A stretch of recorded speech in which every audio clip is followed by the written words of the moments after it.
గణపయ్య ఉత్సవాలు ఘనంగా ముగిశాయి. ఈ నవరాత్రులు వివిధ రూపాల్లో పూజలను అందుకున్న గణనాథులు గంగమ్మ ఒడికి చేరుకున్నారు.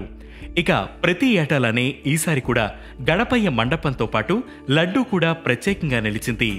తెలుగు రాష్ట్రాలలో ముఖ్యంగా హైదరాబాద్లో ఈ లడ్డూ వేలం హవా మామూలుగా ఉండదు.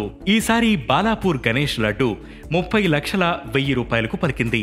ఇక బండ్లగూడకు చెందిన రిచ్మండ్ విల్లాస్లో వినాయక లడ్డూ అయితే 1,87,00,000 రూపాయలు పలికింది. మరి ఇలా కళ్ళు చెదిరే ధరలకు లడ్డూని వేలం వేసే సంస్కృతి ఎప్పుడు మొదలైందో మీకు తెలుసా?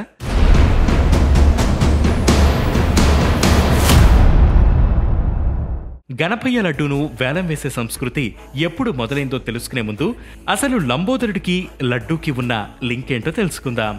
గణపయ్యకు లడ్డూకి ఉన్న అనుబంధం ఇప్పటిది కాదు. పురాణాల ప్రకారం ఓసారి సప్తఋషుల్లో ఒకరైన అత్రి మహాముని ఆయన సతీమణి గణపయ్యను గృహప్రవేశానికి ఆహ్వానించారట.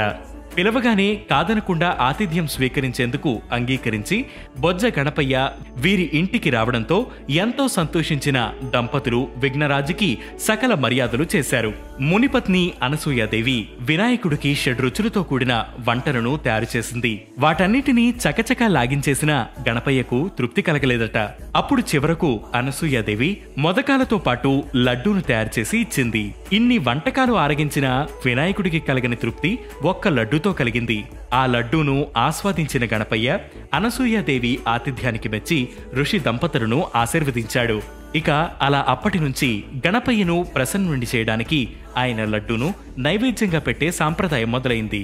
ఇక వేలం సంస్కృతికి హైదరాబాద్లోని బాలాపూర్ గణేష్ నిర్వాహకులు నాంది పలికారు. ప్రతి ఏటా గణపయ్య కోసం పెట్టే లడ్డూను 9వ రోజో లేక 10వ రోజుకో కొందరు తస్కరించేవారట.